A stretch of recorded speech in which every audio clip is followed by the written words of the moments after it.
பேசலாம். நீ பயப்படாதே, நான் உன்னுடனே இருக்கிறேன். திகையாதே, நான் உன் தேவன். உன்னை பலப்படுத்தி உனக்கு சகாயம் செய்வேன். என் நீதியின் வலது கரத்தினாலே உன்னை தாங்குவேன்.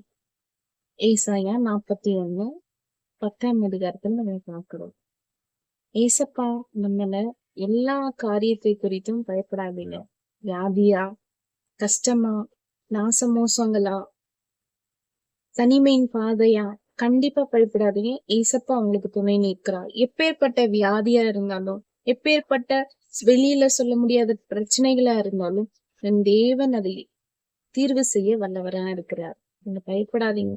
கண்டிப்பா உங்களுக்கு ஏசப்பா சகாயம் செய்வார். உங்க எல்லா இடுக்கண்களுக்கும் அவர் நீங்களாக்கி விலக்கி பாதுகாப்பார்.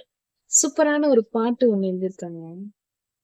யாக்கோபென்னும் சிறு பூச்சியே பயப்படாதே, நான் துணை நிற்கிறேன். யாக்கோபென்னும் சிறு பூச்சியே பயப்படாதே, நான் துணை நிற்கிறேன்.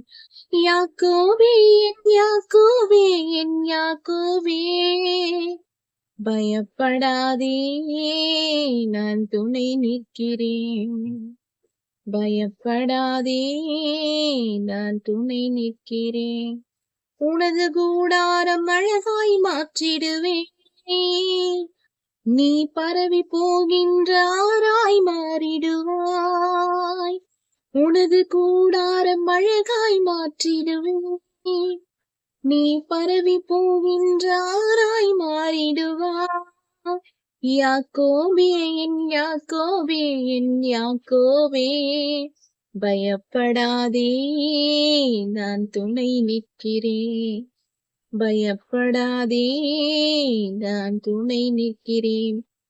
ஆமா, எல்லா காரியத்திலையும் அவர் நம்ம கூட இருக்கிறார். உன் முகங்களை முறித்து உன் கட்டுகளை அறுக்கிறவர் இயேசு.